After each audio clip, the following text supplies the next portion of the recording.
सभी को जज ने।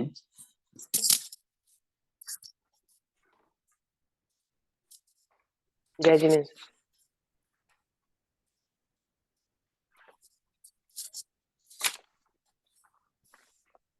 चलिए मंगलाचरण करते हैं।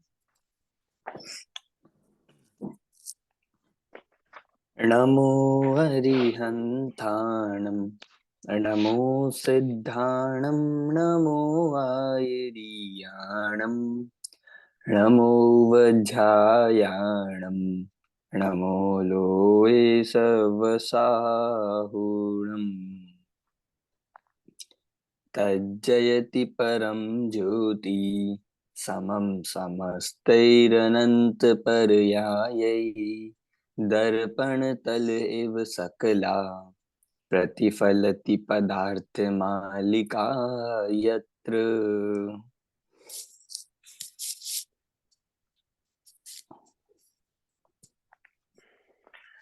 परमागम ऑनर्स सेमेस्टर 7 आचार्य अमृतचंद देव द्वारा रचित पुरुषार्थ सिद्धि उपाय ग्रंथ। पुरुषार्थ सिद्धि उपाय ये चरणान योग का मूल ग्रंथ, महान ग्रंथ, जिसके आधार से हम यहाँ पर श्रावकाचार की चर्चा कर रहे हैं, जिसमें हमने यहाँ ग्रंथ प्रारंभ में भूमिका संबंधी यहाँ पे श्लोक देखे थे। वक्ता कौन होता है, पढ़ने योग्य शास्त्र कैसा होता है, और जिनागम का बीज क्या होता है, श्रोता का क्या लक्षण है, निश्चय और व्यवहार दोनों नयों का क्या उपयोगिता है, दोनों नयों को समझना क्यों जरूरी है, जीव अपने परिणामों का कर्ता किस प्रकार बनता है, परस्पर कर्मों में, द्रव्य कर्म में और जीव के भावों में, और जीव के भावों में और द्रव्य कर्मों में किस प्रकार निमित्त नैमित्तिक संबंध बनता है, ये चर्चा हमने यहाँ पर देखी थी। ऐसा देखते हुए हम 13 नंबर के श्लोक तक देख चुके हैं। 14 नंबर के श्लोक तक हमने यहाँ पर देख लिया था। आज हमें यहाँ पर 15 नंबर के 15 नंबर के श्लोक से देखना है, जिसमें अब आचार्य अमृतचंद देव एक्चुअल में पुरुषार्थ सिद्धि उपाय बता रहे हैं। अब उसका उपाय क्या है, पहले ये बताया, क्योंकि ये जीव अनादि से विपरीत मान रहा है, भ्रम में है, मिथ्यात्व सहित है, इसलिए इसके पुरुषार्थ की सिद्धि नहीं हो रही है। इसको जो प्रयोजन है, जो सुख का प्रयोजन है, वह सिद्ध नहीं हो पा रहा है। इसीलिए अपने विपरीत परिणाम सहित ये जीव होता है। और अब 15 नंबर के श्लोक में पुरुषार्थ सिद्धि का यथार्थ उपाय यहाँ पर बताने जा रहे हैं। आप निकाल लीजिए, मैं यहाँ से आपको पढ़कर बताता हूँ, फिर आप में से ट्राई करिएगा पढ़ना। चलिए।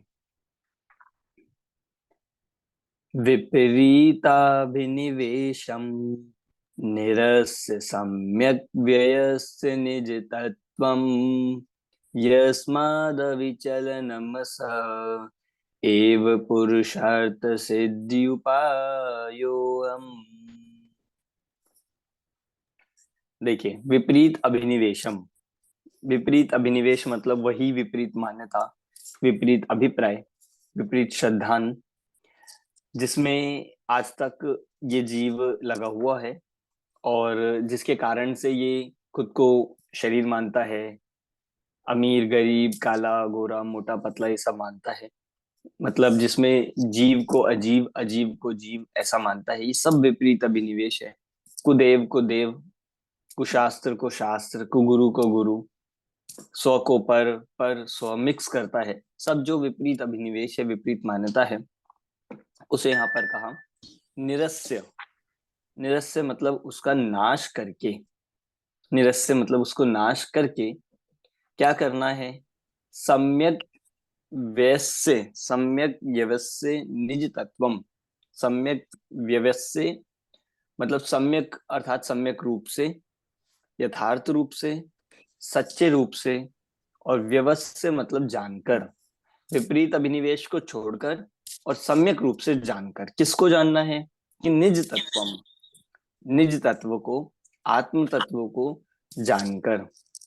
तो ऐसा करने के लिए यहाँ पर कह रहे हैं, दो बातें कही, विपरीत अभिनिवेश को छोड़कर, नाश कर, और आत्म तत्व को जानकर। कैसे जानकर? कि यथार्थ रूप से जानकर। क्या करना होगा फिर?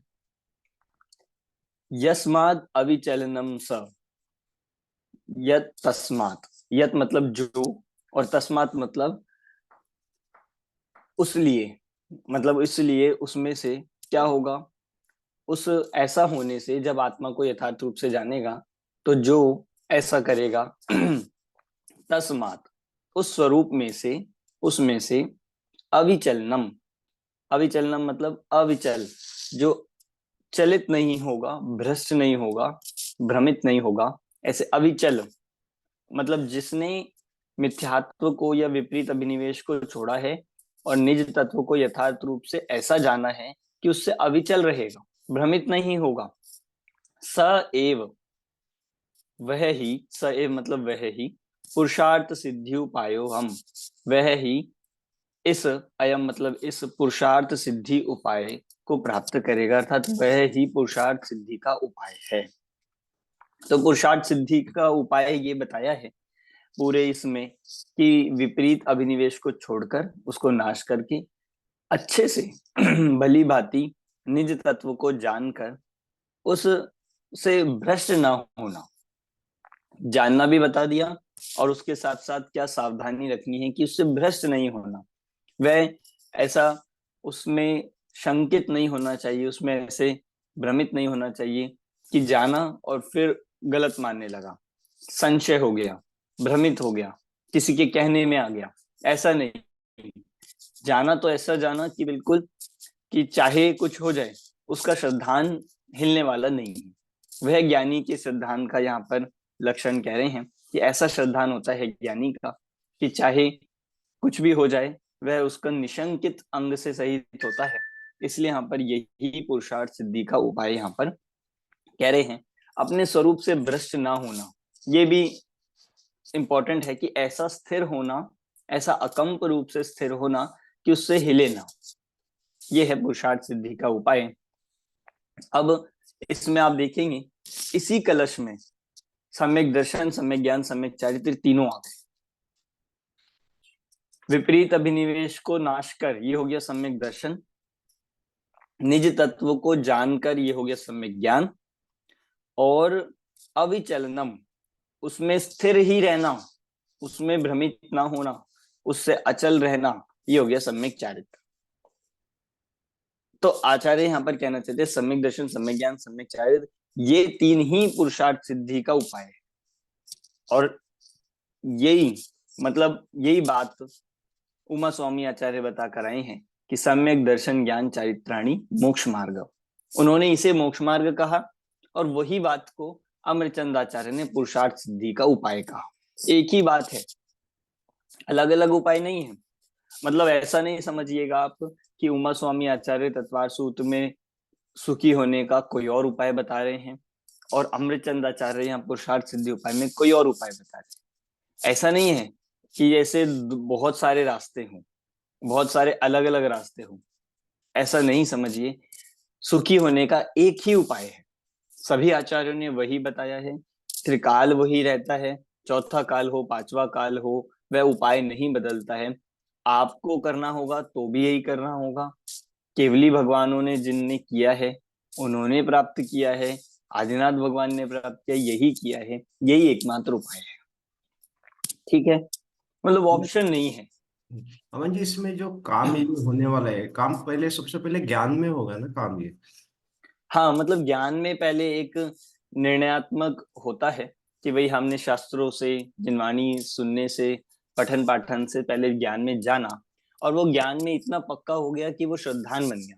तो फिर हमारा विपरीत अभिनिवेश छूट गया, और उस विपरीत अभिनिवेश के छूटने पर निज तत्व को जाना, और ऐसा जाना कि जानते उसमें स्थिर हो गए, ऐसा स्थिर हुए कि अचल रहे, अकंप रहे। तो वही यहाँ पर पुरुषार्थ सिद्धि का उपाय है। तो यहाँ पे अपने आत्मा में जो तीन गुण है, ज्ञान, दर्शन और चारित्र, वो तीनों इसमें आ जाएंगे। पहले नहीं, बात ज्ञान। दर्शन, ये वो दर्शन नहीं है, यहाँ पे श्रद्धा गुण की बात है। ओके। दर्शन वो नहीं है, श्रद्धा गुण की बात है। चलिए अगला तो चलते हैं। सामने श्रद्धांजलि पे चारित्र की भी बात नहीं है, राइट? बिकॉज श्रद्धांजलि हाँ, तीनों आ गए। एक तरह से हम देखेंगे श्रद्धा, ज्ञान, चारित्र भी लिया है। अकंप रूप से, अविचल रूप से स्थिर होना ही चारित्र को दर्शाता है। चलिए आप देखोगे यही उपाय है। आप मोक्ष मार्ग प्रकाशक में भी जब टोटोमल जी ने पुरुषार्थ से मोक्ष प्राप्ति लिखा, वहां भी उन्होंने सम्यक दर्शन ज्ञान चारित्र की बात शुरू कर दी।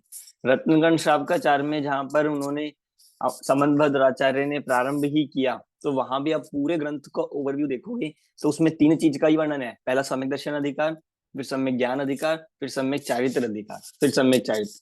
मतलब मोक्ष मार्ग में इसके अलावा और कुछ नहीं, बहुत सारी चीजें नहीं है, बहुत बड़ी बड़ी चीजें नहीं है, बस ये तीन है। और इन तीन को समझना, इन तीन को प्राप्त करना, ये मुक्ति का उपाय है।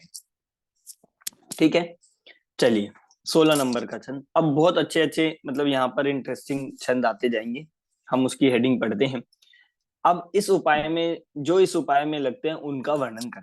अब जिन्होंने इस बात को समझा है, जिन्होंने पुरुषार्थ सिद्धि उपाय को किया है, जो इस उपाय को प्राप्त करने का पुरुषार्थ कर रहे हैं, वे कैसे होते हैं, उनकी बात यहाँ पर आ रही है। अनुसरतां पदमेतत् करम्बिताचार नित्य निरभिमुखा एकांत विरति रूपा भवति मुनीनामलौकिकी वृत्ति।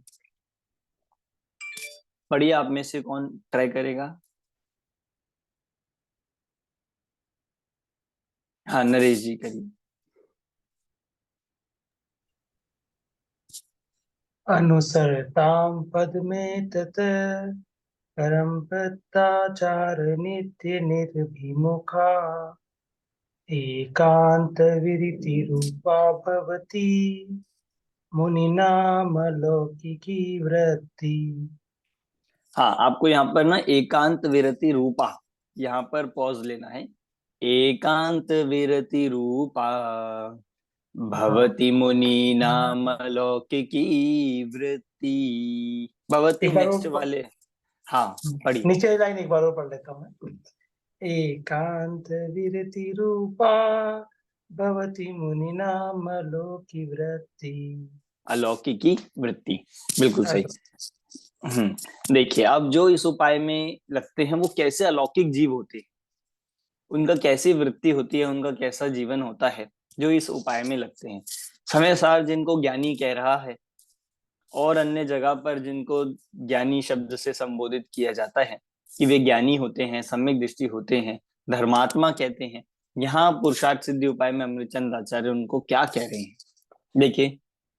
अनुसरताम पदमेतत्, अनुसरताम, जो अनुसरण करने वाले हैं। पदम, पदम मतलब इस पद को, और एतत् मतलब इस पद का जो अनुसरण करने वाले हैं, अर्थात इस पद को जो प्राप्त करने वाले हैं, प्राप्त हुए हैं।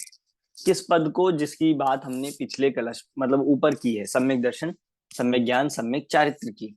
ऐसे पद को कौन कि जो प्राप्त करने वाले हैं। क्या फिर कहा? करमबित आचार नित्य निरभिमुखा, करम्बित आचार नित्य निरभिमुख।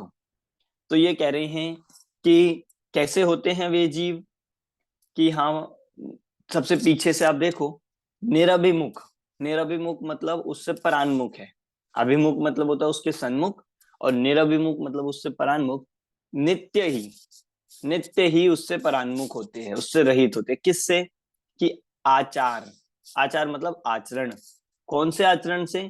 कि करम्बित आचरण। करम्बित कहते हैं पाप को, करम्बित कहा जाता है कि दोष युक्त, उसे कहते हैं करम्बित। ऐसे पाप क्रिया से युक्त, पाप सहित जो आचार है, आचरण है, वो नित्य ही उससे क्या रहते हैं? निरभिमुख रहते हैं, मतलब उससे दूर रहते हैं।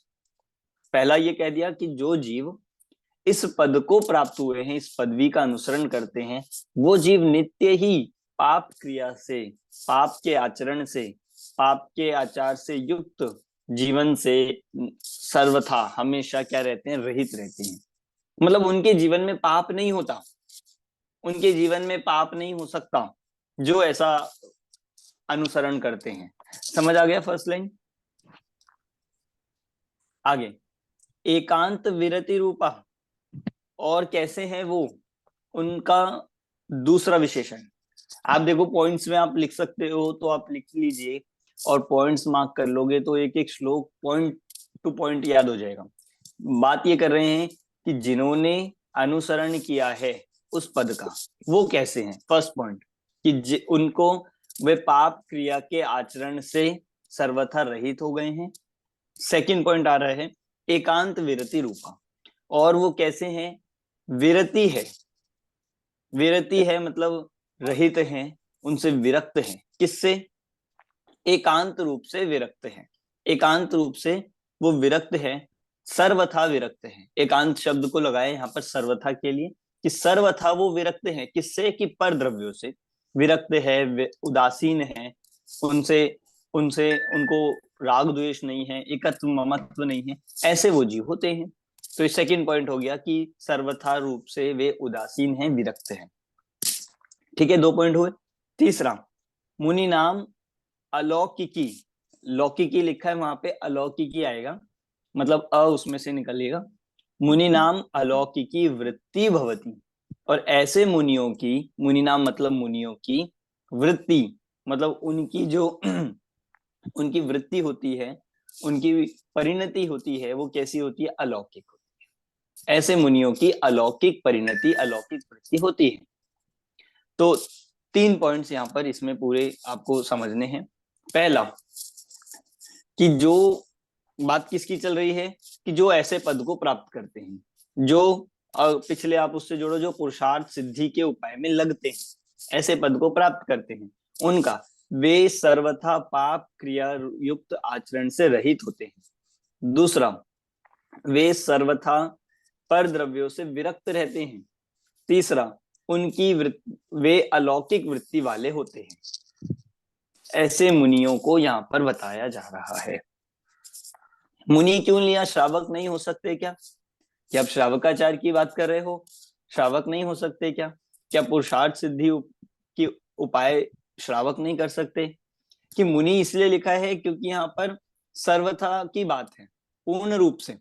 श्रावक भी करता है, श्रावक एक देश रूप से करता है, एक देश रूप से उसके सम्यक चारित्र होता है, पर मुनिराज के पूर्ण चारित्र को माना गया है, सकल चारित्र माना गया है, इसलिए उनकी बात ली है।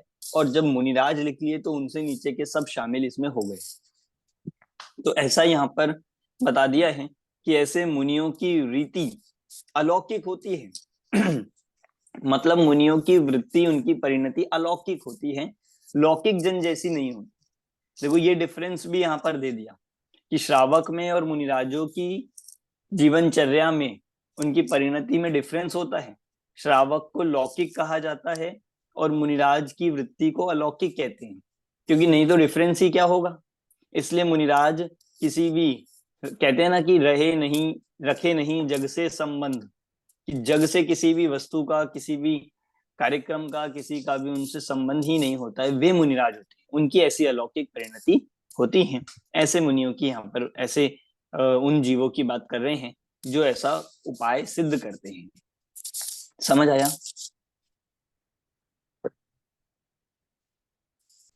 चले हम आगे, देखिए अब 17 नंबर का श्लोक। हाँ, 17 नंबर के श्लोक पर चलते हैं। उपदेश देने का क्रम। अब देखिए, अगर आप ये कहना चाहते हैं कि मुनि ऐसा करते हैं, तो फिर प्रश्न ये आता है कि भाई श्रावक कहाँ जाएंगे, श्रावकों को कैसे समझाया जाए, श्रावकों का क्या होगा। तो अब उपदेश देने का क्रम यहाँ पर बता रहे हैं।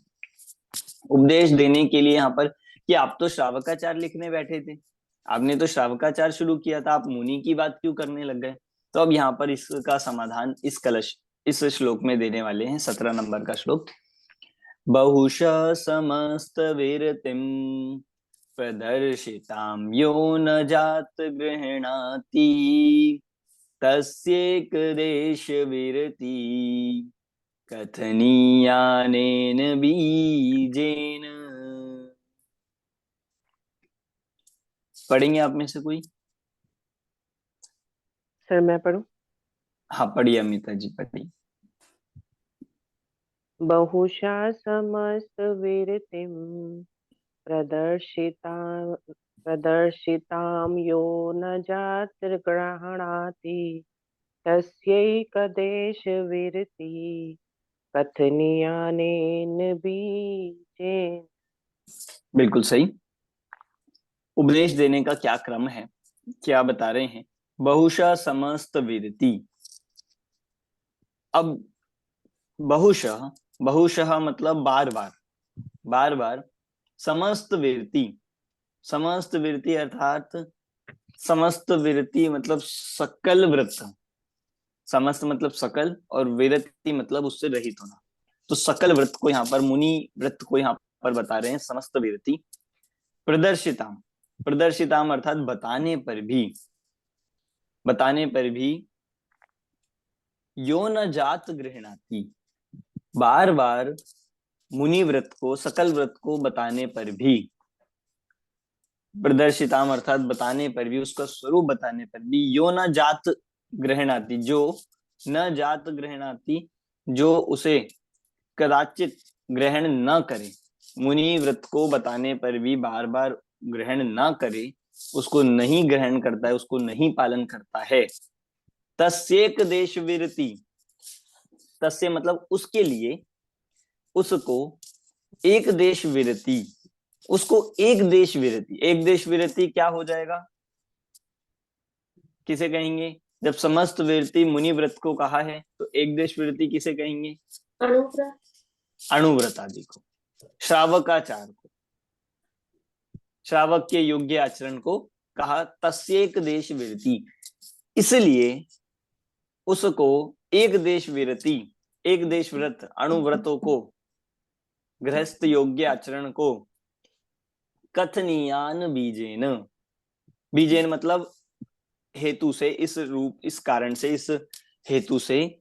कथनीय, कथनीया मतलब कहना चाहिए, उसको समझाना चाहिए। देखो कितना लॉजिक से यहाँ पर बताया है कि यद्यपि हम तो मुनि व्रत का ही स्वरूप कहने वाले थे, मुनि व्रत का ही उपदेश देना चाहिए, सबसे पहले मुनि व्रत ही, मुनि व्रत का स्वरूप देना ही ये सर्वश्रेष्ठ है। पर जो जीव बार बार मुनि व्रत बताने पर भी उसको ग्रहण नहीं करता है, उसको ग्रहण नहीं कर पाते हैं, उनके लिए एक देश व्रत अर्थात श्रावकाचार का उपदेश देना चाहिए। उनको श्रावकाचार के माध्यम से धर्म में लगाना चाहिए। देखिए उद्देश्य हमारा, प्रयोजन सबको धर्म में लगाना है, सबकी पाप क्रियाओं को छुड़वाना है और वीतरागता को प्राप्त कराना है। तो पूर्ण वीतरागता नहीं आ पा रही है, पूर्ण रूप से पाप आदि नहीं छूट रहे हैं, तो जिनागम में एक ऑर्डर बनाया है। मतलब अगर पूर्ण रूप से कर पा रहे हो तो बहुत अच्छी बात है, अगर वो नहीं हो पा रहा है तो फिर एक मध्यम मार्ग भी है जिसे देशव्रत कहा जाता है, श्रावकाचार कहा जाता है। तो वह श्रावकाचार का एक देश विरति का पालन करना चाहिए, ऐसा यहाँ पर इसमें बताया जा रहा है। समझ आया आपको ये वाला छंद? मतलब उपदेश देने का इसमें क्रम दे दिया कि हम तो सबसे पहले तो मुनि व्रत का ही उपदेश देंगे, मुनि व्रत का ही उपदेश हमें सुनना चाहिए, समझना चाहिए, क्योंकि श्रावक तो आप बन ही गए हो, श्रावक तो हम है ही, हमें मुनि बनना है। और श्रावकाचार को मुनि बनने के लिए ही सीढ़ी कहा गया है। तो हम, हमारा परम उद्देश्य, परम लक्ष्य तो मुनि बनना होना चाहिए। हमें मुनि दीक्षा लेना ही, हमारा पूर्ण संयम ग्रहण करना ही हमारा सबका कर्तव्य, सबका लक्ष्य होना चाहिए। पर यदि बारंबार दिखाने पर भी नहीं ग्रहण कर पाते हैं तो श्रावकाचार का योग्य रीति से पालन करना चाहिए। क्लियर हुआ? अब अगले छंद में, 18 नंबर के छंद में चलते हैं। और वहां ये कह रहे हैं, अगर मान लीजिए आपने कहा कि मुनि व्रत का उपदेश देना चाहिए और कोई ना दे तो, कोई मुनि व्रत का उपदेश ना दे तो क्या करें? तो अब उसके लिए बता रहे हैं, यो यति धर्मम कथयन् उपदिशति गृहस्थ धर्ममल्पमति तस्य भगवत प्रवचने प्रदर्शितम निग्रह स्थानम। बहुत ही मार्मिक छंद है। और ये कह रहे हैं यहाँ पर आचार्य अमृतचंद देव थोड़ा काट भी लगा रहे हैं, थोड़ा कठोर भी कह रहे हैं। क्या कह रहे हैं कि हमने ये कहा कि मुनि धर्म का उपदेश पहले देना चाहिए, फिर श्रावक धर्म का उपदेश दिया जाता है। पर यदि कोई इस रीति से, इस क्रम से उपदेश नहीं देता है, तो उस उपदेश देने वाले की यहाँ पर निंदा कर रहे हैं, उसका दोष बता रहे हैं, उस उपदेशकर्ता को यहाँ पर बता रहे हैं कि गलत है। क्या कह रहे हैं? यो, जो यति धर्मम अकथयन, अकथयन है यहाँ पर, यति धर्मम, यति धर्म अर्थात मुनि धर्म को, अकथयन बिना कहे, अकथयन मतलब नहीं कहता है, कथन न करके, उपदिशति गृहस्थ धर्मम, मुनि धर्म को कहता ही नहीं है, मुनि धर्म से स्टार्ट करता ही नहीं है, उस सीधा क्या बताता है? गृहस्थ धर्म। जो गृहस्थ धर्म का उपदेश देने लगता है वह अल्पमति, वह अल्पमति है। मतलब देखो, उपदेश देने के लिए भी कितना यहाँ पर विवेक चाहिए। कि यहाँ पर ये बता रहे हैं कि जो उपदेश करता होता है, ये जो हितोपदेशी होता है, वह पहला उपदेश मुनि धर्म का देता है, देना ही चाहिए। यदि कोई अल्पमति मुनि धर्म का स्वरूप ना कह के गृहस्थ धर्म का स्वरूप पहले कहने लगता है, तो तस्य भगवत प्रवचने, उसके, उस जीव के जो ऐसा उपदेश देता है, भगवत प्रवचने, भगवान के सिद्धांत में, भगवान के प्रवचन में, भगवान के उपदेश में, भगवान की वाणी में, प्रदर्शितम निग्रह स्थानम, निग्रह स्थान मतलब दंड का स्थान, दंड का पात्र, प्रदर्शितम अर्थात बताया गया है। जो ऐसा करता है उसे भगवान के उपदेश में दंड का पात्र बताया गया है। मतलब आप सोचिए कितना बड़ा अपराध है ये, कितनी बड़ी भूल होगी कि ये कहा है कि उसको जिनागम में, उसको जिनवाणी में, भगवान की वाणी में दंड का पात्र कहा है। किसको? कि जो मुनि धर्म से पहले श्रावक धर्म का उपदेश देने लगे, जो मुनि धर्म से पहले श्रावक धर्म का कथन करने लगे, उसको क्या कहा है? दंड का पात्र है वो। सामान्य बात नहीं है, इसलिए उसको यहाँ पर दंड का पात्र कहा है। और ऐसा ये निंदा के रूप में ये श्लोक लिखा गया है कि ये ठीक नहीं है। सबसे पहला उपदेश, सबसे पहला वह तो श्रावक का ही, मुनि श्रावक को भी यदि बताएं तो मुनि बनने का ही होना चाहिए। आप कोई भी ग्रंथ उठा लीजिए, चाहे वो श्रावकाचार ही क्यों ना हो, प्रारंभ वो महाव्रत की चर्चा से होता है, प्रारंभ वो पूर्ण व्रत की चर्चा से ही होता है। ऐसा ही उनका पैटर्न रहता है।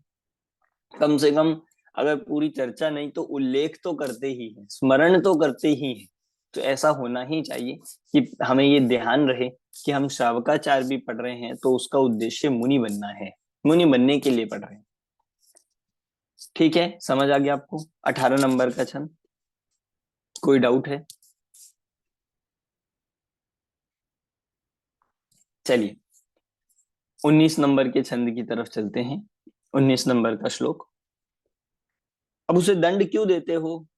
अगले में ये कह रहे हैं दंड क्यों दिया जा रहा है, उसी की कंटिन्यूटी में कह रहे हैं दंड क्यों दे रहे हैं, क्या गलती हुई उससे जिसने पहले मुनि बनने से पहले श्रावक धर्म का उपदेश दे दिया। तो देखिए, अक्रम कथनेन यतः प्रोत्साहमानोति दूरमपि शिष्यः अपदेपि संप्रतप्तः प्रतारितो भवति तेन दुर्मतिना। देखिए क्या कह रहे हैं, क्यों दंड का पात्र कह रहे हैं, क्यों उसको प्रायश्चित लेने की जरूरत है, और क्या ऐसा कर दिया है उसने, क्या गलती रही इसमें। श्रावक धर्म का भी उपदेश दिया तो अच्छी बात ही तो है। तो देखिए, अक्रम कथनेन, अक्रम से कथन करने पर, अक्रम से उपदेश देने पर, क्रम भंग करके उपदेश देने पर, यतः जिसलिए, मतलब इसलिए, अक्रम से उपदेश देने पर, जिस कारण से, यतः हो गया, प्रोत्साहमानो अति दूरमपि शिष्य। प्रोत्साहमानोपि मतलब प्रोत्साहमान, उत्साहवान होने पर भी, उत्साह वाला होने पर भी क्या होगा, अति दूरमपि शिष्य, अत्यधिक, अति दूरम, अत्यधिक, प्रोत्साहमानो अपि शिष्य, अत्यधिक उत्साह वाला होने पर, अत्यधिक उत्साह वाला शिष्य होने पर भी, अत्यधिक उत्साह वाला होने पर भी, जिस कारण से अक्रम से उपदेश देने का पर क्या होता है, अपदेपि संप्रतप्त, क्या होगा, अपदेपि, अपद में भी, अपद मतलब तुच्छ स्थान में, अपद में भी, संप्रतप्त, संप्रतप्त मतलब संतुष्ट हो जाएगा, संतुष्ट होकर क्या हो जाएगा, प्रतारितो भवति तेन दुर्मतिना, और वो क्या हो जाएगा, प्रतारित, प्रतारित मतलब होता है ठगा जाना, कि वह अपद में भी, अपद में ही संतुष्ट होकर ठगा जाएगा, तेन दुर्मतिना, ऐसा दुर्मति के द्वारा, दुर्बुद्धि के द्वारा। मतलब यहाँ पर भाव ये बन रहा है कि अगर जिस कारण से आप कोई उपदेश देने वाला यदि अक्रम से उपदेश देगा और पहले श्रावक धर्म का उपदेश दे देगा, तो वह शिष्य अति उत्साहवान होने पर भी, बहुत पुरुषार्थ वाला होने पर भी, मानो उसकी रुचि होने पर भी, वह क्या हो जाएगा, तुच्छ पद अर्थात श्रावक पद में ही, नीचे पद में ही संतुष्ट होकर ठगाया जाता है, ठगा जाएगा। समझ आ रहा है कि मतलब अगर उसको मुनि बनने की उसमें योग्यता थी, मुनि बनने की उसमें पात्रता थी, उत्साह था, पुरुषार्थ था, और ऐसे शिष्य को भी यदि मुनि का उपदेश ना दे, यदि उसको मुनि धर्म का उपदेश नहीं देंगे, तो ऐसा उत्साहवान होकर भी वो जीव क्या जाएगा, ठगाया जाएगा। उसके साथ ये ठगना है, इसलिए उस उपदेश वाले को दंड का पात्र कह रहे हैं। कि उसने दंड का पात्र इसीलिए कहा क्योंकि उस मंद दुर्मति जीव ने, उस मंद बुद्धि जीव ने उस व्यक्ति को, उस जीव को, उस शिष्य को ठगाया है, उसको मुनि धर्म का उपदेश न देकर वह ठगाया है, क्योंकि वह उसी में संतुष्ट हो जाएगा। जो वो मुनि बन सकता था वह श्रावक धर्म में ही संतुष्ट होकर वह उससे मुनि धर्म से वंचित रह जाएगा, इसलिए वहां पर दंड देने योग्य, दंड देने का पात्र कहा गया है। मतलब पूरा इन 3 श्लोक में हम ये मार्क कर सकते हैं कि 17, 18, 19 श्लोक में उपदेश देने का क्रम बताया है। पहले मुनि धर्म का उपदेश दिया जाता है, पर जो ग्रहण ना कर सके उसको श्रावक धर्म का पालन करना चाहिए। पर यदि कोई वक्ता पहले मुनि धर्म से पहले श्रावक धर्म का उपदेश दे देता है, तो कह रहे हैं कि भगवत प्रवचन में जिन वाणी में उसको दंड का पात्र कहा गया है। क्यों दंड का पात्र कहा गया, तो 19 नंबर में फिर ये कहा, क्योंकि यदि अति उत्साहवान शिष्य है और उसको ऐसा उपदेश देता है, तो वह अति उत्साहवान शिष्य नीचे पद में स्थित होकर उसी में संतुष्ट होकर ठगाया जा सकता है। ये बात यहाँ पर कह रहे हैं। समझ आया आपको? ये पूरे 19 नंबर के 3 छंद यहाँ तक समझ में आ गए आपको? चले आगे चलते हैं। अब यहाँ पर श्रावक धर्म का व्याख्यान प्रारंभ कर रहे हैं। मतलब आचार्य ने इतना बताकर ये तो कह ही दिया कि मुनि धर्म का पालन करना चाहिए। अब यहाँ से श्रावक धर्म को प्रारंभ कर रहे हैं। श्रावक धर्म को यहाँ से श्रावकाचार, मतलब श्रावकाचार देखे तो हम एक्चुअल रूप से यहाँ से स्टार्ट हो रहा है 20 नंबर के छंद से। इससे पहले तो भूमिका था, भूमिका के श्लोक थे और ग्रंथ प्रारंभ का वर्णन था, तो निश्चय व्यवहार का वर्णन दिया, उपदेश देने का क्रम बताया। अब यहाँ से श्रावकाचार का प्रारंभ किया जा रहा है। निकाल लीजिए 20 नंबर का छंद। अब सम्यक दर्शन की बात है, मतलब श्रावकाचार का वर्णन करने हैं तो सीधा सम्यक चारित्र की बात करते ना, कि नहीं, सम्यक दर्शन के लिए पूरा अधिकार, सम्यक ज्ञान का अधिकार, फिर सम्यक चारित्र की बात होगी। सर एक रिक्वेस्ट है, सर इसके जस्ट पहले पेज के ऊपर जो ये चार पुरुषार्थों पे ज्ञानी और अज्ञानी का विचार है, अगर आप 5 मिनट इस पे स्पेंड करेंगे तो एक्चुअली ये प्रैक्टिकल लाइफ में हमारे काम की चीज जहाँ हम हमेशा भटक जाते हैं। अगर 5 मिनट कर सकते हैं स्पेंड। हाँ मतलब ये उपयोगी है, पर ये हमारे सिलेबस का नहीं है, सिलेबस का पार्ट नहीं है। मैं फिर भी पढ़ता हूँ, आप सुन सकते हैं। बनारसी दास जी के नाटक समय सार में से ये 2 छंद लिए गए हैं, जिसमें एक दोहा है और एक ये सवैया लिया गया है। सर ये कहाँ पे है? मतलब इसी में यहाँ पर आया है, यहाँ पर इसी पेज पे जो पेज नंबर? पेज नंबर 50 है, 50।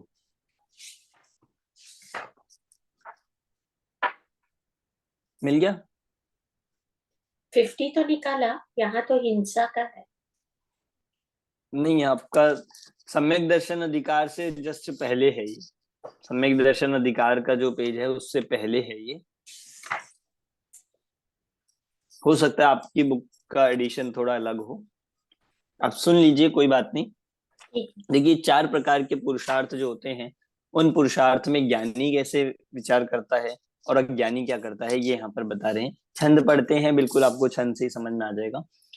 धर्म अर्थ अरु काम शिव पुरुषार्थ चहुरंग, कुधी कल्पना गही रहे सुधी गहे सर्वंग। 4 प्रकार के पुरुषार्थ होते हैं, धर्म अर्थ काम मोक्ष। शिव जिसे कह रहे हैं वो मोक्ष है। मतलब सारे संसार में यही 4 ऐसे पुरुषार्थ है, यही 4 ऐसे प्रयोजन है जिसके लिए मनुष्य दौड़ रहा है, कुछ भी कर रहा है। धर्म या तो धर्म के लिए, अर्थ मतलब धन आदि पैसे कमाने के लिए, काम काम अर्थात पंचेंद्रिय विषय भोग सेवन आदि के लिए, और शिव अर्थात मोक्ष के लिए। 4 प्रकार के जीव भी कह सकते हैं, 4 प्रकार के जीव दिखते हैं, या फिर हर जीव इन चारों में लगा हो सकता है। पर 2 जो कहे गए हैं, काम और अर्थ, ये 2 पुरुषार्थ संसार रूप है, और धर्म और मोक्ष ये दोनों मोक्ष रूप है, संसार से पार वाले हैं। ऐसे 4 प्रकार के पुरुषार्थ हैं। अब कुधी मतलब अज्ञानी जो है वो कल्पना करता रहता है, कल्पना करके मनचाही मान्यता करता है, मन चाहा धर्म करना चाहता है, मन चाहा अर्थ प्राप्त करना चाहता है, बहुत मिल जाए बहुत मिल जाए, कल्पनाएं करता रहता है। मन चाहे काम विषय भोग वासनाएं अपनी ये पूर्ति करना चाहता है, और ऐसे ही मोक्ष भी अपनी मन चाहे कल्पना से जाता है।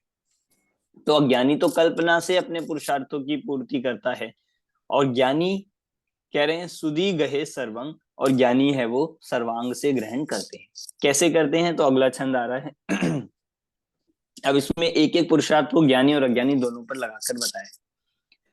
कुल को आचार ताही मूर्ख धर्म गहे, पंडित धर्म कहे वस्तु के स्वभाव को, खेह को खजानो ताही अज्ञानी अर्थ कहे, ज्ञानी कहे अर्थ दरब दरसाऊ को, दंपति को भोगता ही दुर्बुद्धि काम कहे, सुधि काम कहे अभिलाष चित चाऊ को, इंद्रलोक थान को अजाने लोग कहे मुख, सुधि मुख कहे एक बंद के अभाव को।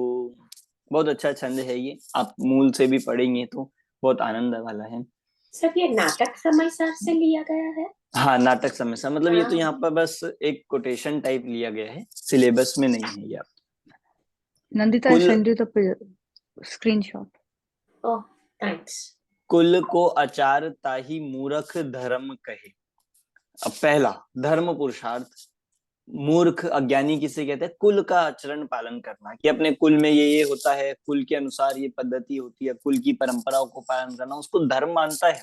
और यही चलता है पूरे संसार में कि बौद्ध धर्म का पालन कर रहे हैं अपने अपने, क्या कि हमारे कुल में ऐसा होता है, हमारे कुल में ये किया जाता है। तो सब 99% लोग तो सामान्य सभी जीव कुल के आचरण को ही धर्म मानते हैं। पंडित धर्म कहे वस्तु के स्वभाव को, और जो पंडित मतलब ज्ञानी है, ज्ञानी ये कहता है कि वस्तु का स्वभाव धर्म है। ये डिफरेंस हुआ दोनों में। ऐसे ही अर्थ, खेय को खजाना ताही अज्ञानी अरत कहे। अज्ञानी किसको कहता है? खेय को खजानो। खेय मतलब होता है, मतलब मिट्टी। मिट्टी जो है, ये जो जड़ मिट्टी है, मिट्टी के खजाने को अज्ञानी कहता है। ये अर्थ है। अर्थ मतलब धन। मिट्टी के खजाने जो है, इनको वो अर्थ मानता है। पर ज्ञानी कहे अर्थ दरब दरसाऊ को। और ज्ञानी अर्थ पुरुषार्थ भी किसे कहता है? द्रव्य दर्शाओं को, मतलब द्रव्यों को देखना, तत्व को देखना, जानना। मतलब वास्तव में अर्थ तो वो द्रव्य है, वो 6 द्रव्य ही अर्थ है। उनके जानने को, उनको पहचानने को, उनको देखने को कहता है। ये है दर अर्थ पुरुषार्थ, अर्थ को जानना। फिर काम, दंपति को भोगता ही दुर्बुद्धि काम कहे। अपनी मतलब अज्ञानी जो होता है वह पुरुष स्त्री इनके भोग को, विषय भोग को ही काम कहता है, इसी को काम समझता है। पर सुधी काम कहे अभिलाष चित्त चाहू को। और सुधी ज्ञानी क्या कहता है कि काम क्या है? काम किसे कहे? अभिलाष चित्त चाहू को। अभिलाष मतलब इच्छा, कि चित्त की जो अभिलाषा है, चित्त की इच्छा है, और उसमें भी कैसी? कि आत्मा की निष्प्रहता, आत्मा की निष्प्रहता को, आत्मा की इच्छा रहित होने को चित्त चाव, मतलब चित्त से रहित अवस्था से रहित होने को, उसे यहाँ पर काम कहता है। इंद्र लोक थान को अजान लोक कहे मोक्ष। और मोक्ष अज्ञानी किसे कह रहा है? कि इंद्र अवस्था प्राप्त कर लेना, स्वर्ग मिल जाना, देव बन जाना, उसको मोक्ष मानते हैं लोग, जिसे वैकुंठ कहते हैं, जन्नत ऐसा कहते हैं। तो स्वर्ग आदि को प्राप्त हो जाना ही लोग मोक्ष मान लेते हैं। अज्ञानी उसे मोक्ष कहता है। पर ज्ञानी क्या कहता है? सुधि मोक्ष कहे एक बंध के स्वभाव को। और सुधि ज्ञानी बंध के अभाव को, बंध के अभाव को ही मोक्ष कहता है, कि बंध से रहित अवस्था का नाम ही मोक्ष है। इस प्रकार ज्ञानी और अज्ञानी के 4 पुरुषार्थों में डिफरेंस यहाँ पर बताया। चलते हैं सम्यक दर्शन अधिकार की तरफ। अब यहाँ पर सम्यक दर्शन किसे कहते हैं ये बता रहे हैं। निकाल लीजिए, 20 नंबर का श्लोक है।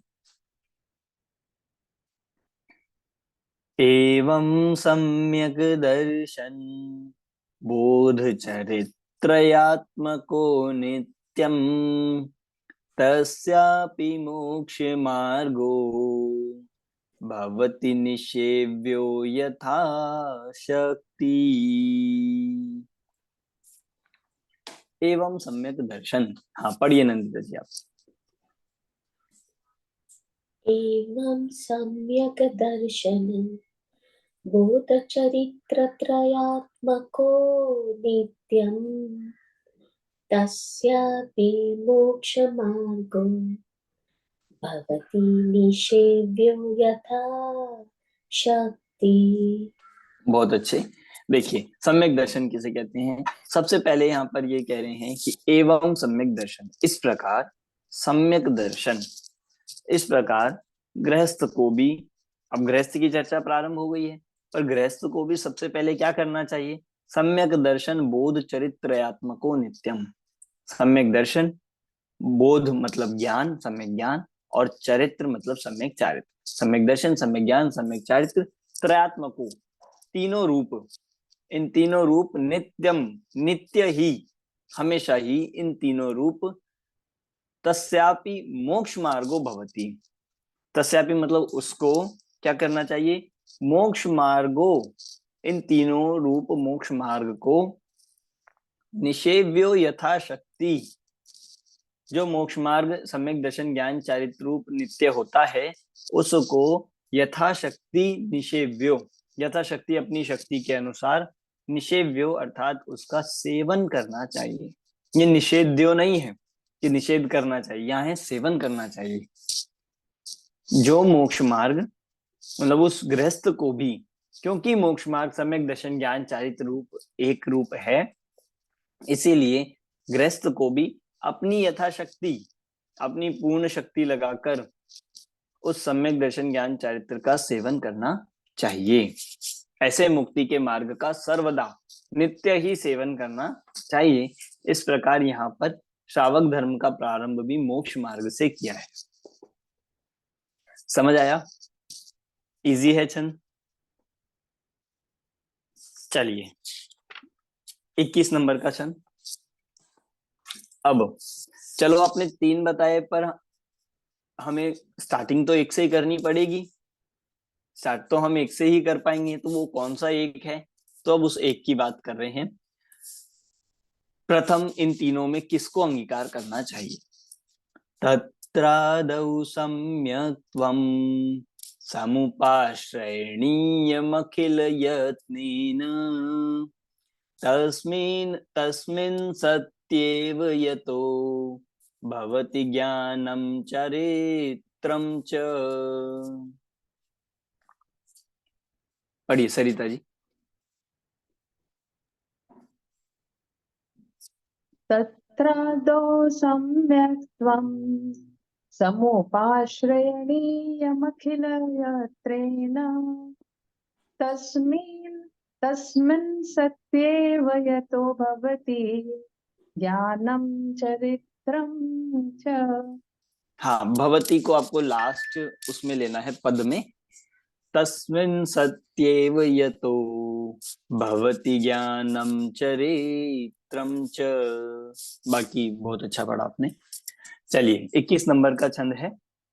इन तीनों में से सबसे पहले किसे अंगीकार करना है? तीनों में से सबसे पहले होता क्या है, अंगीकार क्या करना है, और हमें प्रयत्न किसका करना है सबसे पहले? अब आप कह सकते हैं कि भाई होते तो तीनों हैं, कि हाँ तीनों होते हैं, पर हमें प्रयत्न सबसे पहले किसका करना चाहिए, वो बात यहाँ पे बताने वाले हैं। तत्रादौ सम्यक्त्वम। तत्रादौ मतलब इन तीनों में, आदि में, इन तीनों की आदि में। तीन कौन है? सम्यक दर्शन, सम्यक ज्ञान, सम्यक चारित्र। तीनों की आदि में सम्यक्त्वम, सम्यक्त्व को, सम्यक दर्शन को, समुपाश्रयणीयम, समुपाश्रयणीयम अर्थात अच्छे से, सम अच्छे से, उपाश्रयणीयम अर्थात इसको अंगीकार करना चाहिए, इसको ग्रहण करना चाहिए, बहुत अच्छे से सबसे पहले इसको अंगीकार करना चाहिए, ग्रहण करना चाहिए। किसको? सम्यक्त्वम, सम्यक्त्व को। और कैसे करना चाहिए? अखिल यत्नेन। अखिल यत्न से मतलब अपने पूरे प्रयत्न से, पूरे पुरुषार्थ से, पूरी अपनी शक्ति से, पूरे यत्न के द्वारा सबसे पहले सम्यक्त्व को अंगीकार करना चाहिए। तस्मिन, क्यों उसमें ही, क्यों उसके होने पर क्या होगा? सत्येव यतो, तस्मिन सत्येव मतलब उसके होने पर, यतो मतलब क्योंकि, क्योंकि उसके होने पर, भवती ज्ञानम चरित्रम च, उसके होने पर ज्ञान और चरित्र भी होते हैं। मतलब उसके होने पर ही सम्यक ज्ञान और सम्यक चारित्र भी होते हैं। तो हमें तो किसका प्रयत्न करना है सबसे पहले? इस सम्यक दर्शन का पूरे यत्न से, पूरी शक्ति से उसको प्राप्त करना चाहिए, अच्छे से उसको अंगीकार करना चाहिए, क्योंकि सम्यक ज्ञान और सम्यक चारित्र भी उसके होने पर ही होंगे। आप सोचो नहीं हम पहले सम्यक चारित्र कर लें, हम पहले सम्यक ज्ञान कर ले, सम्यक दर्शन बाद में करेंगे, कि नहीं, हो ही नहीं सकता। वह सम्यक चारित्र नाम नहीं कहलाएगा, वह सम्यक ज्ञान नहीं कहलाएगा। सम्यक दर्शन के होने पर ही सम्यक चारित्र और सम्यक ज्ञान होता है। ऐसा यहाँ पर ये बात कह दी है कि ऐसा कारण कार्य संबंध है। युगपत होते हु प्रकाश दीपक ते हुई, कि फिर भी युगपत होते हैं पर फिर भी उनमें कारण कार्य। सम्यक दर्शन के होने पर ही सम्यक ज्ञान और सम्यक चारित्र होता है। ठीक है, समझ में आ गया? अगला चले 22 नंबर का छंद। अब इस 22 नंबर के छंद में सम्यक्त्व का लक्षण जाने तो उसे अंगीकार कर। अब सम्यक्त्व का लक्षण बता रहे हैं। दो छंदों में सम्यक्त्व को, उसको प्राप्त करने की इंपॉर्टेंस बता दी, मतलब एक में मोक्ष मार्ग बताया, इसमें 21 नंबर में सम्यक को प्राप्त करने की इंपॉर्टेंस बताई।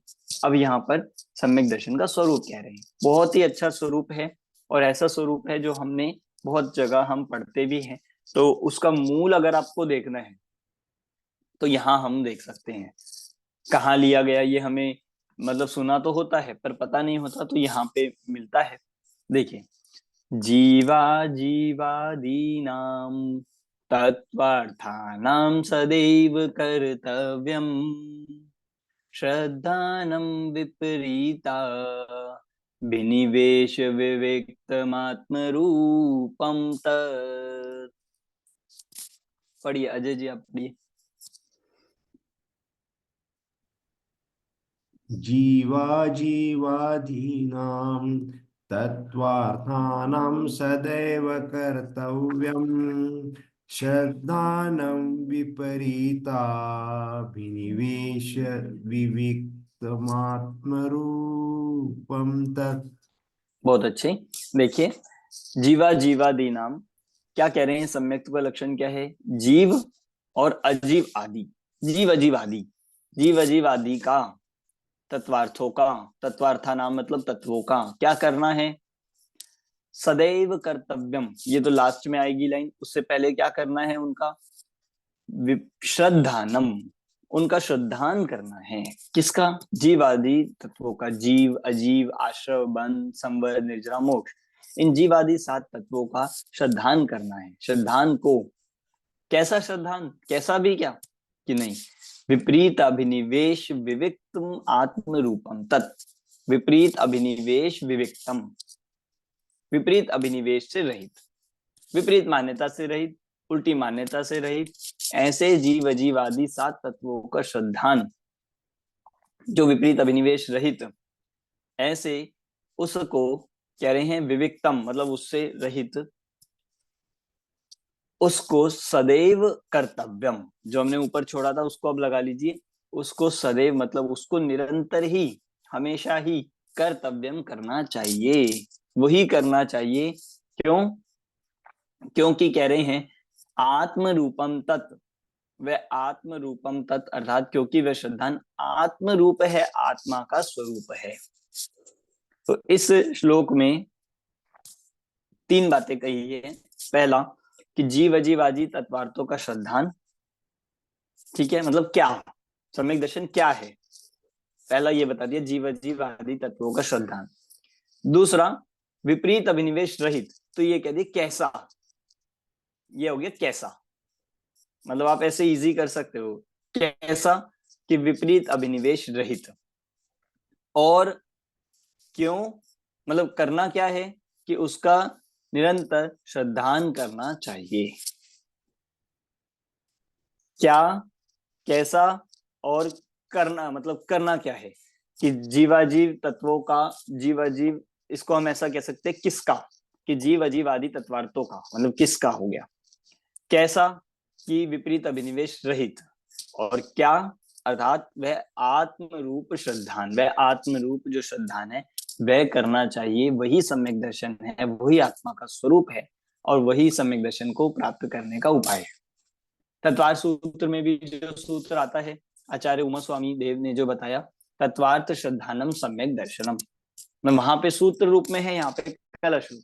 मोक्ष मार्ग प्रकाशक में जो आचार्य कल पंडित टोडरमल जी ने लिखा तत्वार्थों का श्रद्धान, वहां यही बात है, ये बात यहाँ से ली गई है। समझ पॉइंट आ गया? नंबर 3, या पॉइंट नंबर 3 पे मेरे कैसे भेद विज्ञान बोल रहे, इसका अर्थ वही है, कंटिन्यूस भेद विज्ञान होते रहने चाहिए 7 जीवादि हाँ, 7 तत्वों।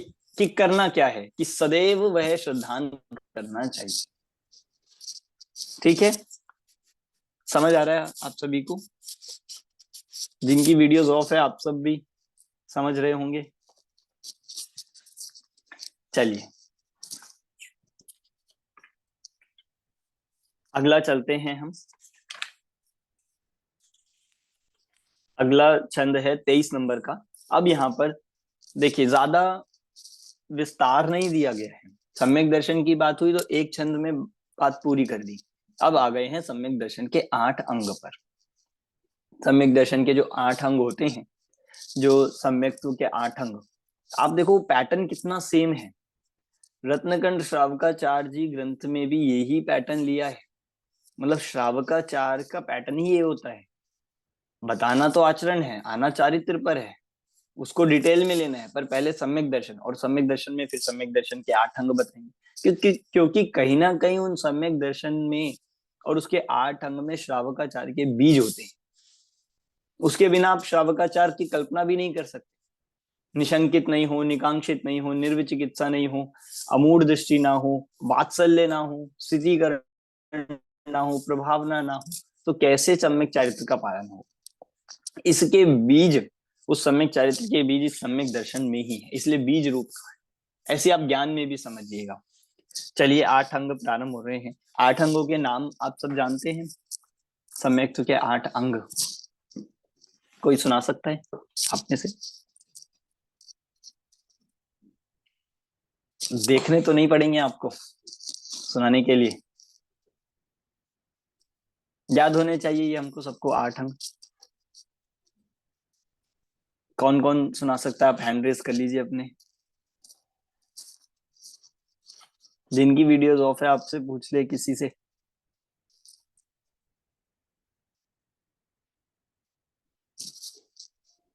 नरेश जी चलिए आप ही सुनाइए। सर ऑर्डर में नहीं है, ट्राई कर सकते हैं। निशंकित निकांक्षित तो सामने ही है।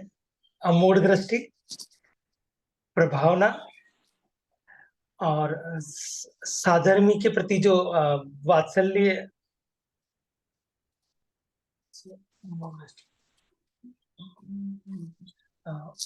पांच हो गए। उपगुहन जो सर स्थितिकरण, अपूर्वकरण, 2 और हैं। देखिए एक कोई, अब ठीक है 5 आपने बता दिए, और किसी से सुनते हैं जो पूरे सुना सके। वीडियोस जिनकी ऑफ है आपसे पूछ ले क्या?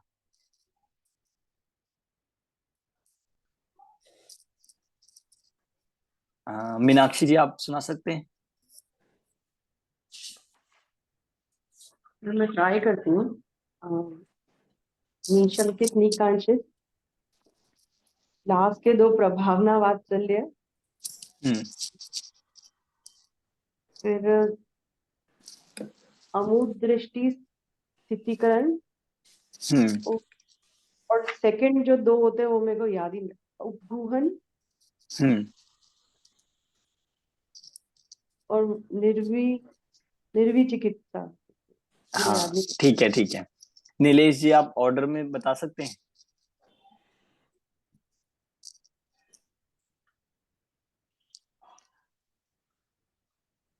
आप ट्राई करेंगे? ट्राई नीलेश कर सकता हूँ लेकिन हाँ तो सपोर्ट लगेगा मुझे, ऐसे लग रहा है मुझे आपसे। तो निकांक्षित, निशंकित, निर्विचिकित्सा, उपगुहन,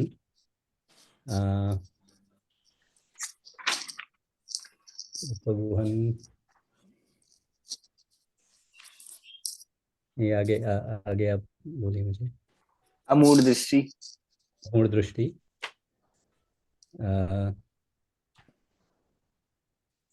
अमूढ़ दृष्टि, स्थितिकरण, स्थितिकरण, वात्सल्य प्रभावना और प्रभावना।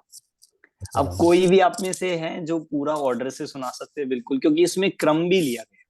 क्रम मतलब इसमें इंपॉर्टेंट है। जिस क्रम से ये लिखे जाते हैं, जिस क्रम से इनको समझा जाता है, ये एक से दूसरे कनेक्ट होते हैं, इसलिए क्रम से हम समझना सुनना चाहेंगे। हाँ शिखा जी आप बताएंगे। निशंकित, निकांक्षित, निर्विचिकित्सा, अमूढ़ दृष्टि, उपगुहन, स्थितिकरण, वात्सल्य और प्रभावना। हाँ बिल्कुल सही है। उपगुहन, अमूढ़ दृष्टि, ये सब मतलब इसी तरह से हम क्रम को देखें कि अमूढ़ दृष्टि, उपगुहन, स्थितिकरण, वात्सल्य, प्रभावना, और शुरुआत के 3 है ही निशंकित, निकांक्षित, निर्विचिकित्सा। तो इस क्रम से ही हमें प्रकट होते हैं, और ज्ञानी जीव इन्हीं क्रम से इसके होते हैं। और ज्ञानी के तो 8 ही होते हैं। 8 में प्रकट होने के लिए कोई क्रम नहीं है, पर हम ये समझे कि ये एक से जुड़े हुए हैं, एक से कनेक्टेड हैं, और नंबर का भी थोड़ा महत्व है, तो आप उस तरह से करिए। पूरी क्लास में सबको याद होने चाहिए, ज्यादा लोग भी नहीं है, 15 लोग हैं, और सबको याद होने चाहिए। और बहुत ही हम जगह जगह पढ़ते हैं, सुनते हैं, इसीलिए फिर हम अगर याद नहीं होगा नाम तो किसकी बात चल रही है, क्या स्वरूप है, वो नहीं समझ पाएंगे। इसलिए 8 अंगों को जानना जरूरी है, क्योंकि 8 अंग नहीं समझेंगे तो सम्यक दर्शन नहीं समझ में आएगा, और सम्यक दर्शन समझ में नहीं आएगा तो सम्यक दर्शन प्राप्त भी नहीं होगा। इसीलिए जानना जरूरी है। पहला निकाल लीजिए, निशंकित अंग को बताने वाला 23 नंबर का छंद है। सकलमनेकान्तात्मक मिदमुक्तं वस्तु जातमखिलज्ञैः किमु सत्यमसत्यं वा न जातु शंकेति कर्तव्या। निशंकित अंग क्या कह रहे हैं? पढ़िए, आप में से कोई पढ़ेगा?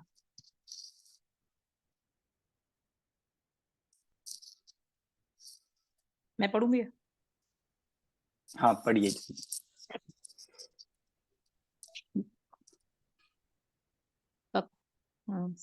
सकलं नेकान्तात्मक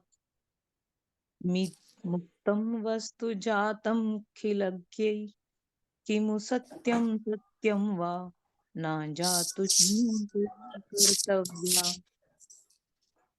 हाँ ठीक है, थोड़ा हम उस छंद की लय को ध्यान में रख के पढ़ते और अभ्यास करिए। सकलम अनेकांतात्मक, अब देखिए अर्थ देखिए, सकलम अनेकांतात्मक, सकल अर्थात सभी, अनेकांतात्मक अनेकांतात्मक स्वरूप, अनेकांत स्वरूपी, सकल जितनी भी सकल वस्तुएं हैं, आगे आने वाला है, जितने भी समस्त अनेकांतात्मक, इदम उक्तम, इदम अर्थात यह, उक्तम अर्थात कहा गया है, वस्तु जातम वस्तु का समूह, वस्तु जातम अर्थात वस्तु का समूह, अखिलज्ञई और अखिलज्ञई अर्थात अखिल ज्ञ अर्थात जानने वाले के द्वारा। तो पूरी लाइन ये बन गई कि समस्त वस्तुओं को जानने वाले के द्वारा समस्त यह वस्तुओं के समूह को अनेकांतात्मक कहा गया है, अनेकांत स्वरूप कहा गया है, अनेकांत उसको वस्तुओं को कहा गया है, कि सारी वस्तुएं जो है अनेकांतात्मक रूप वस्तुएं, उनको कहा गया, उनका स्वरूप कहा गया है, जिन वाणी में, उनकी दिव्य ध्वनि में, उनके उपदेश में कहा गया है।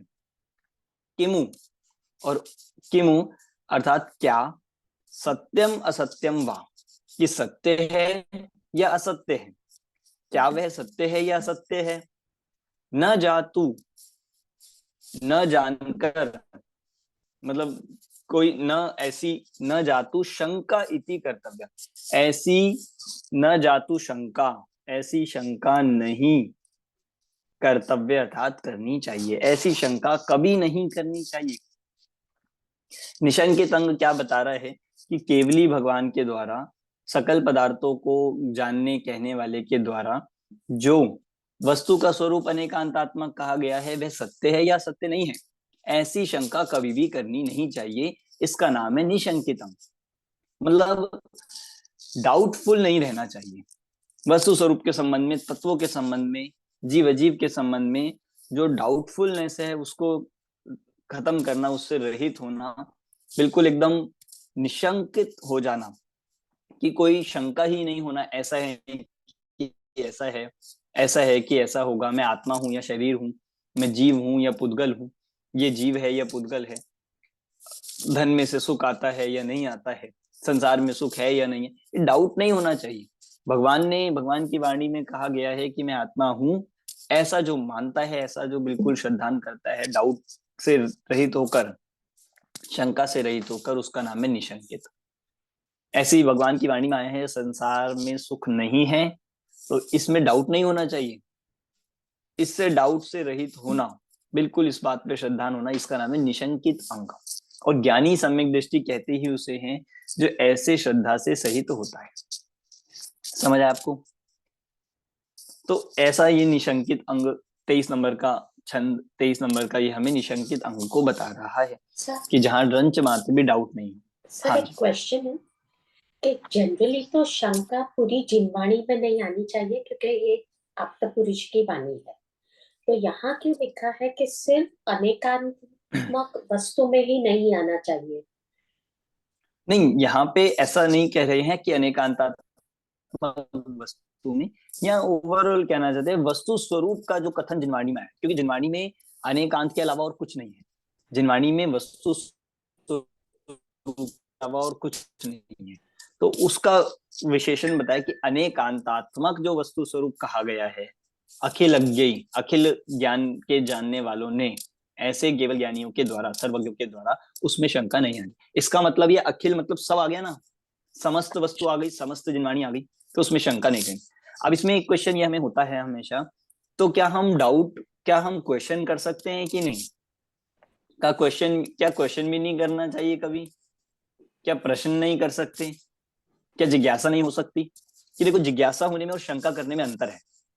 प्रश्न सर करने पूछना में, तो स्वाध्याय का अंग है ना, हाँ, पूछना पूछना अंग है और पूछने का एक उद्देश्य होता है। आप पूछ रहे हो अपने डाउट को क्लियर करने के लिए, तो वो अच्छी बात है। पर अगर हमारा पूछने के पीछे कोई और प्रयोजन है, उस पर डाउट करना है, उसको झूठा सिद्ध करना है, या उनकी परीक्षा लेना है, तो ये गलत है। जिनवाणी में पूछने को तो एक अंग माना गया है, पर शंका करने को दोष माना गया है। ठीक है, ध्यान रखना, इसमें बहुत छोटा सा अंतर है पूछने में और शंका करने में। जब आपको कोई आपका हितैषी होता है, आपका परिवारजन होता है, आपका संबंधी होता है और आपको पसंद होता है, तो आप उससे, अगर वो आपको कोई बात बताते हैं तो आप उनसे पूछते हो, पर आपको उनकी बात पर शंका नहीं होती। आप पूछ रहे हो इसीलिए कि आपको क्लियर हो जाए, आप उस चीज को समझ ले, पर आप शंका नहीं करते हो कि झूठ बोल रहे होंगे, क्योंकि हमें उन पर विश्वास है, हमें उनकी श्रद्धा होती है। तो जहां केवली भगवान का, देवशास्त्र गुरु की श्रद्धा हो जाती है सम्यक दृष्टि को, ज्ञानी को, तो उसका रंच मात्र भी उसको शंका नहीं आती है।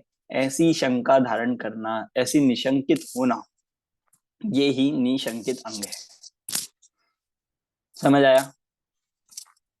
देखिए, इसको मतलब एक्सप्लेन तो हम बहुत कर सकते हैं, इसका बहुत विस्तार है, पर हमें इतना ही लेकर चलना है। और इस निशंकित अंग में कौन प्रसिद्ध हुआ, किसकी कहानी आती है, वो भी आपको मिल जाएगा, कि जो कहानी किसकी, भाई इसमें अंजन चोर की कहानी आती है। तो ऐसे बहुत सारे प्रसंग आप मतलब अन्य श्रावकाचार, रत्नकंड आदि से भी देख सकते हो, पूरी कहानी मिल जाएगी आपको।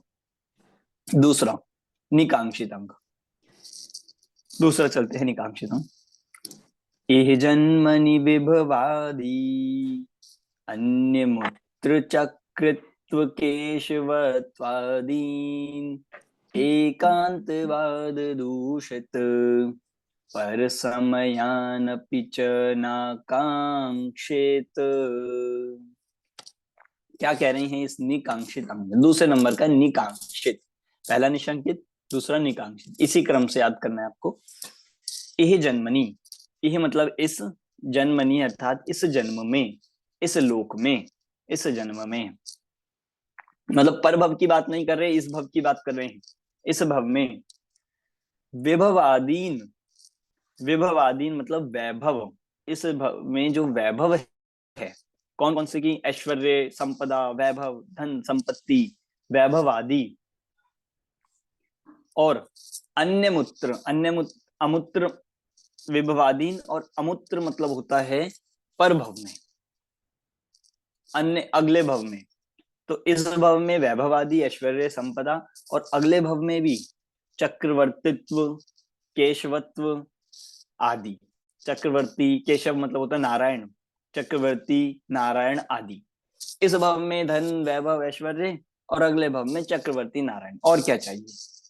बस यही तो चाहिए सबको, कि इस भव में पूरा अच्छे से, सब अच्छे से बैंक बैलेंस हो, प्रॉपर्टी हो, धन संपत्ति हो, नौकर चाकर हो, गाड़ी हो, बंगला हो, सब कुछ हो, ये इस भव में। और अगले भव में बस चक्रवर्ती बन जाए, देव बन जाए, नारायण पद मिल जाए, ये सब मिल जाए, और कुछ नहीं चाहिए हमें, ऐसा कहते हैं लोग।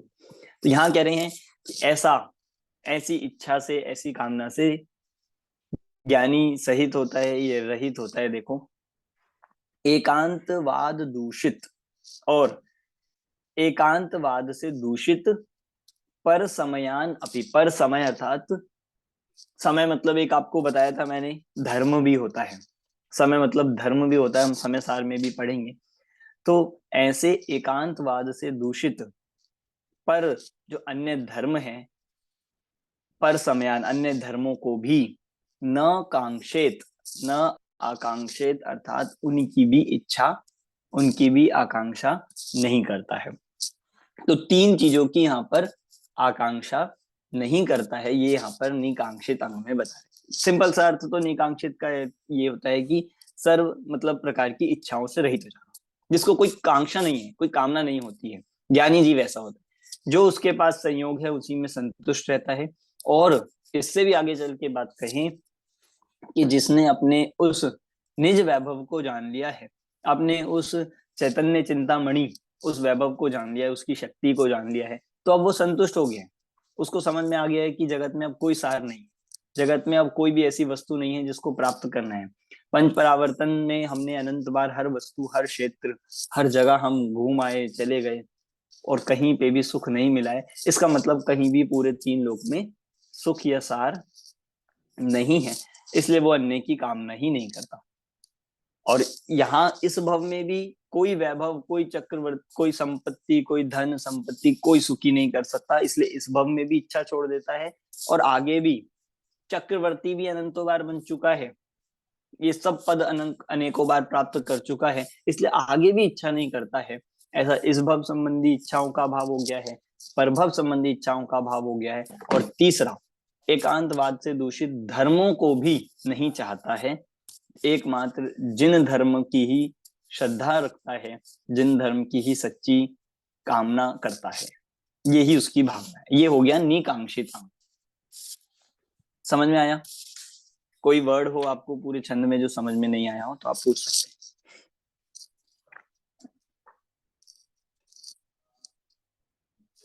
पच्चीस नंबर का निकाल लीजिए, निर्विचिकित्सा अंग। अब ये बहुत मार्मिक है। निर्विचिकित्सा, निर्विचिकित्सा शब्द का अर्थ होता है ग्लानि नहीं करना, ग्लानि नहीं करना, घृणा नहीं करना। किससे, क्यों, ये अब बता रहे हैं। शुत तृष्णा शीतोष्ण प्रभृतिषु नाना विधेषु भावेषु द्रव्येषु पुरुषादिषु विचिकित्सा नैव करणीया।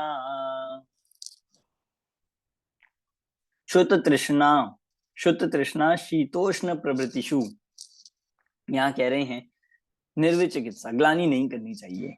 अंतिम जो कहा ना, विचिकित्सा नैव करणीया, विचिकित्सा मतलब ग्लानि, नैव नहीं, करणीया नहीं करनी चाहिए। किस किस से?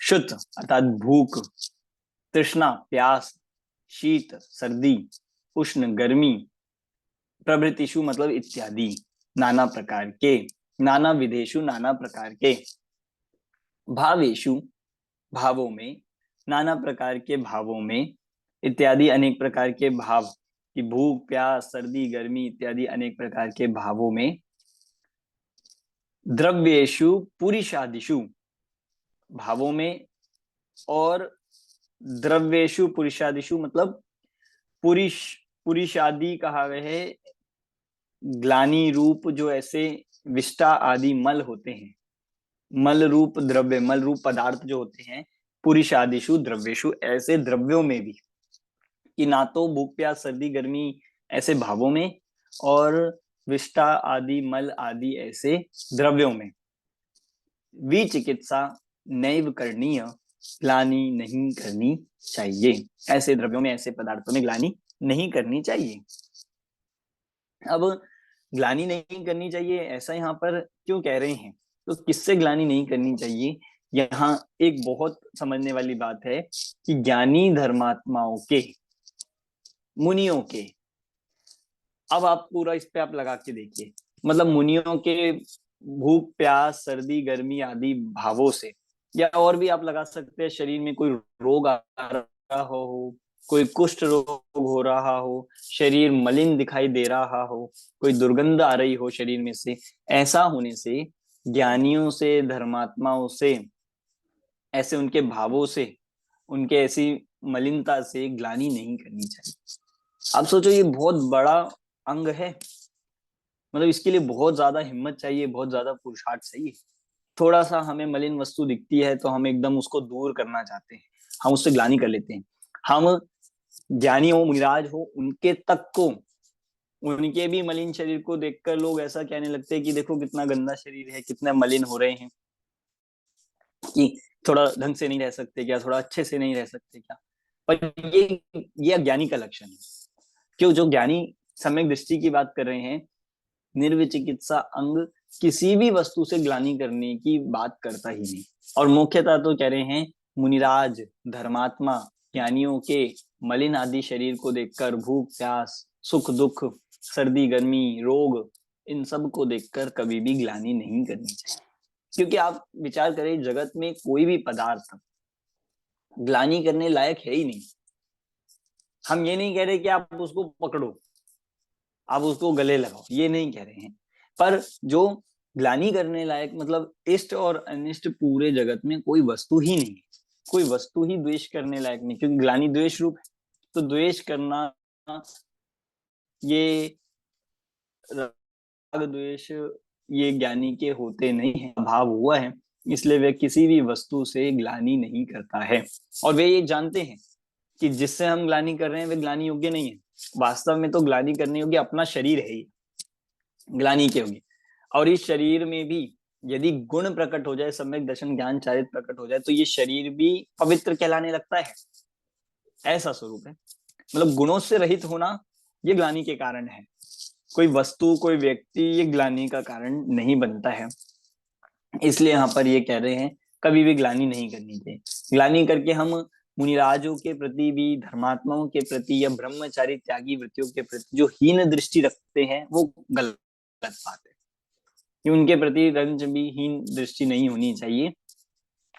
क्योंकि आप प्रथमान योग में भी उठा के देखिए, कैसे कैसे ऐसे हुए मुनिराज थे, उनके कुष्ठ रोग शरीर से निकल रहा था, पर चूंकि उन्होंने धर्म नहीं छोड़ा, चूंकि उन्होंने अपनी उस साधना को नहीं छोड़ा, तो वो रोग भी कहाँ दूर हो गया पता नहीं चला, और सारे जीव उनके गुणगान, मतलब सारी समाज उनके गुणगान करते रहे। ऐसे बहुत सारे दृष्टांत आते हैं। वादिराज मुनिराज का आता है, और भी अनेक, श्रीपाल का आता है कि उनके कुष्ठ रोग। तो ऐसा होने पर भी ज्ञानी जो होते हैं, समझदार होते हैं, वे ग्लानि नहीं करते। आप खुद सोचिए ना कि जैसे एक माता होती है, वह अपने बालक, अपने संतान के मलिन शरीर से भी ग्लानि नहीं करती, वह उसके मल आदि से भी ग्लानि नहीं होती, उसको फेंक नहीं देती कि डस्टबिन में जाके, या उसको दूर नहीं कर देते अपने बालक को, तो उससे ग्लानि नहीं होती, क्योंकि वहां पे अपनत्व है, ममत्व है। ऐसे ही यहाँ पर जिस सम्यक दृष्टि को सभी ज्ञानी धर्मात्माओं मुनिराजों के प्रति भक्ति है, वात्सल्य है, तो वह उनसे ग्लानि करता ही नहीं। ठीक है, समझ में आया? सर निकांक्षित में किसका एग्जांपल आएगा सेकंड वाले में? निकांक्षित में जो प्रसिद्ध हुए हैं वो मैं आपको पूरी लिस्ट 8 की डाल दूंगा। निकांक्षित में जो, हाँ, उद्दयन राजा का, हाँ, मैं पूरी लिस्ट आपकी 8 की डाल दूंगा, और उनकी कहानी भी है मेरे पास, वो भी आपको पढ़नी हो तो वो भी आपको भेज देंगे। ठीक है, चले। चौथा अंग है, सब है, राइट? हाँ, रत्नगण श्राव का 4 में, नीचे रेफरेंस में भी दे रखा है, कोटेशन में आप देखोगे, फुट नोट में हर अंग के लिए रत्नगण श्राव का 4 का जो श्लोक है वो दे रहे हैं, आप उससे कंपेयर कर सकते हो। 26 नंबर का छंद। लोके शास्त्राभासे समयाभासे च देवता भासे नित्यमपि तत्रुचिना कर्तव्यं मूढ़दृष्टित्वम्। देखिए, अमूढ़ दृष्टि अंग क्या होता है? मूढ़ता से रहित होना। मूढ़ता से रहित होना, इसका नाम है अमूढ़ दृष्टि। मूढ़ता मतलब क्या होता है कि मूर्खता, मूर्खता को ही मूढ़ता कहते हैं। पर यहाँ कौन सी मूर्खता है कि लोके, मतलब लोक में, शास्त्राभासे, शास्त्राभास मतलब जो शास्त्र नहीं है, कुशास्त्र है लोक में, शास्त्र में, और समयाभासे मतलब धर्म में, धर्म में। समयाभास मतलब समय बताया था अभी आपको, धर्म, और सम्यभास मतलब धर्म का जो आभास है, धर्म नहीं है। और च देवता भासे, और देव के आभास में मतलब देव में भी। तो 4 प्रकार से यहाँ पर कह दिया, लोक में, शास्त्र में, धर्म में और देव में। कहीं कहीं आपने देखा होगा 3 में भी शामिल कर लेते हैं, देव मूर्ता, लोक मूर्ता और गुरु मूर्ता। यहाँ पे 4 कह रहे हैं, लोक, शास्त्र, समय मतलब धर्म, और तत्व रुचि ना, इनमें नित्य ही हमेशा ही तत्व रुचि ना, तत्व रुचि सम्यक दृष्टियों को उनके द्वारा क्या होना चाहिए, कर्तव्यम अमूढ़ दृष्टित्वम। कर्तव्यम अर्थात करना चाहिए, अमूढ़ दृष्टित्व को करना चाहिए मतलब अमूढ़ दृष्टिपने को धारण करना चाहिए, अमूढ़ दृष्टि को धारण करना चाहिए। किन किन में, लोक में, शास्त्र में, धर्म में और देव में। क्योंकि आप देखो लोक मूर्ता के नाम पर कितनी विपरीत चीजें करता है ये। गंगा में स्नान करेगा और अपने को पवित्र मानता है, कोई पीपल आदि की पूजन, मतलब ये सब लोग। शास्त्र में भी विपरीत विपरीत शास्त्रों को पढ़ के धर्म मानता है। समय में भी धर्म की अनेक अनेक प्रकार के उल्टी सीधी क्रियाओं को करना, रागद्वेष वर्धक या विषयों के कार्यों को करके धर्म मानता है, ये धर्म मूर्ता है। और देव में भी जो कुदेव है, अदेव हैं, ऐसे पीपल, पत्थर आदि, पेड़ पौधे आदि, इनकी पूजन करके देव मानता है, ये देव मूर्ता में आता है। तो ऐसे मूर्ता से रहित होकर तत्वों की रुचि वाले सम्यक दृष्टियों को अमूढ़ दृष्टिपना धारण करना, नित्य ही धारण करना चाहिए। वे कहलाते हैं अमूढ़ दृष्टि अंग के धारक। समझ आया? अमूढ़ दृष्टि। तो यहाँ पर ये चारों प्रकार से यहाँ पर किस मतलब अंग, 4 अंग यहाँ पर हो गए हैं, निशंकित, निकांक्षित, निर्विचिकित्सा और अमूढ़ दृष्टि। क्लियर हो गए 4? कोई क्वेश्चन है इसमें?